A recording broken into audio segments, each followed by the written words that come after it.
அஸ்ஸலாமு அலைக்கும் வரஹமத்துல்லாஹி வபரகாத்துஹு. இப்பொழுது நாம் பார்க்க இருக்கும் தலைப்பு சூரத்துல் பக்கராவின் மகிமைகள். குர்ஆனின் 114 அத்தியாயங்களில் 286 வசனங்களை கொண்ட பெரும் அத்தியாயம் சூரத்துல் பக்கராவாகும். இஸ்லாத்தின் அடிப்படையான சட்டத்திட்டங்களை அதிகம் கொண்ட அத்தியாயம் இது. உதாரணங்களும் எச்சரிக்கைகளும் வாக்குறுதிகளும் சரித்திரங்களும் வரலாற்று பின்னணிகளையும் கொண்டது. சூரத்துல் பக்கராவை ஓதுங்கள், அதில் அபிவிருத்திகள் என்னும் பரக்கத்துகள் உண்டு. அதை ஓதாமல் இருப்பது நஷ்டமும் துர்பாக்கியமும் என நபிகள் நாயகம் ஸல்லல்லாஹு அலைஹி வஸல்லம் அவர்கள் கூறினார்கள். இந்த சூறாவை ஓதி வருபவரை சூனியங்களும் மந்திரங்களும் ஒன்றும் செய்திடாது, பலிக்காது. எந்த வீட்டில் சூரத்துல் பக்கரா ஓதப்படுகிறதோ அந்த வீட்டை விட்டும் ஷைத்தான் விரண்டோடி விடுவான் என கண்மணி நாயகம் ஸல்லல்லாஹு அலைஹி வஸல்லம் அவர்கள் நவின்றார்கள். இந்த சூறாவிற்கு சனாமுல் குர்ஆன், குர்ஆனின் திமின் என்றும், தர்வத்துல் குர்ஆன், குர்ஆனின் உச்சம் என்றும் பெயர் உண்டு.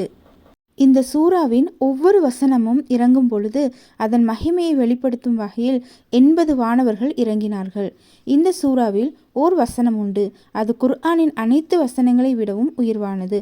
அதுவே ஆயத்துல் குர்சியாகும். ஹலரத் அப்துல்லா பின் மஸ்ஊத் ரலியல்லாஹு அன்ஹு அவர்கள் கூறினார்கள், சூரத்துல் பக்ராவில் 10 வசனங்கள் உண்டு.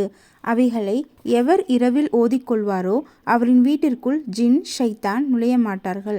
அவருக்கோ அவரின் குடும்பத்தாருக்கோ அந்த இரவில் எவ்வித ஆபத்துகளும் நோய்களும் கவலைகளும் விரும்பத்தகாத விஷயங்களும் நிகழாது. இந்த 10 வசனங்களையும் பைத்தியம் பிடித்தவர் மீது ஓதினால் பைத்தியம் கூட தெளிந்துவிடும். அந்த 10 வசனங்கள் என்னவென்றால், சூறாவின் துவக்க 4 வசனங்கள், சூறாவின் மத்திய 3 வசனங்கள், அதாவது ஆயத்துல் குர்சியும் அதை தொடர்ந்துள்ள 2 வசனங்களும், பிறகு சூறாவின் முடிவின் 3 வசனங்கள். இவை அனைத்தையும் ஓதி நடைமுறையில் தொடர்ச்சியாக அமல் செய்வதற்கு அல்லாஹ் அருள் புரிவானாக. ஆமீன் ஆமீன் ஆமீன் யா ரப்பில் ஆலமீன். இன்ஷா அல்லாஹ் மற்றும் ஒரு பயனுள்ள தலைப்பில் உங்களை சந்திக்கிறேன். அஸ்ஸலாமு அலைக்கும் வரஹமத்துல்லாஹி வபரகாத்துஹு.